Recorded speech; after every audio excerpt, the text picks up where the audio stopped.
Today, I'm introducing a new set of resources, a new set of content that the AEI team is really excited to present. It's called the Farm Policy Monitor.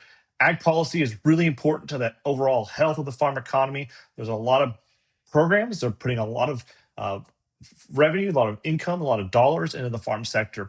And so, this combination of big programs, big consequences, we want to provide this kind of hub, this resource where readers could go, they can stay up to date, and they can make sure they have the latest information, charts, and data at their fingertips. So again, this is for AEI premium subscribers. To access it, you're going to go to premium resources and you're going to go to Farm Policy Monitor.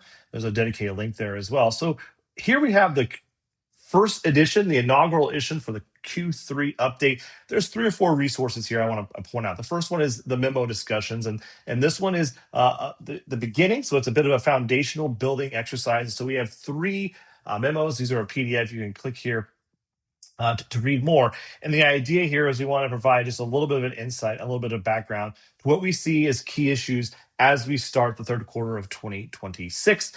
The 3 topics we have here are an introduction to the project and this current situation, bigger life rafts, and then also more potential energy is what we're thinking about in that space. The second category here that we have as part of this conversation is around related resources. And so for those of you who do a lot of presentations or looking for a lot of charts, be sure to access the latest charts. So we have, here is an update of some of the PLC and ARC potential payment data in total, but also for corn and soybeans and wheat. We also have some annual program data that is referenced, be important for you to keep in mind, keep in references to as well. We also have linked to relevant AEI articles that we've written recently or in the recent past that are still relevant to this month's conversation.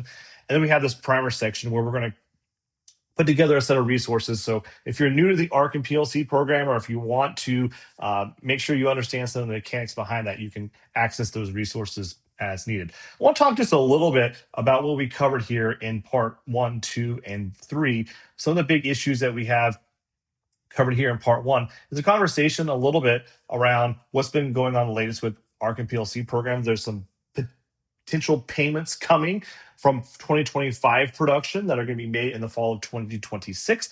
There's also been a base acre update for those landowners that are eligible to have their acres updated for their farm. And then we're also tracking and monitoring this potential for new program payments that are coming through a new funding bill. Maybe it's through the CCC funding or through congressional action.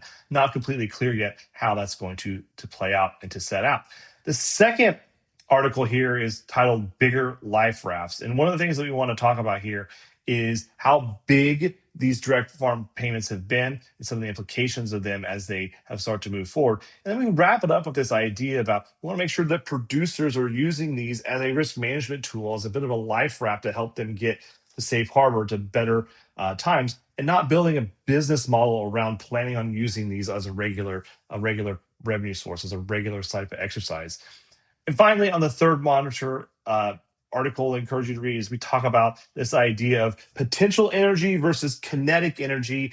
And there seems to be some potential energy brewing in the foreign policy space, especially around some of these programs. We talked about 45Z, RFS, and RVO mandates. We talked about the E15 situation. We also mentioned trade with China. And in concert there, this is the idea that maybe there's putting a little bit more potential energy into the grain markets. Now, it's a long way away from kinetic energy. It's not to say that the cart's going to move faster just because we made the hill higher, but the idea here that there's been a lot of policy movements. And so we break down what's going on in policy, those 4 policy areas. What are some of the pros? What are some of the cons? What are some of the trade-offs? What are some of the opportunities? What are some of the threats? So be sure to keep an eye on that. Again, this is the Foreign Policy Monitor. Once a quarter, we're going to update these memos, these resources, these primers, and give you all, again, a starting point, a reference point to make sure that you have the latest context, a lot of latest details as you make decisions on your farm or you help producers make farm decisions.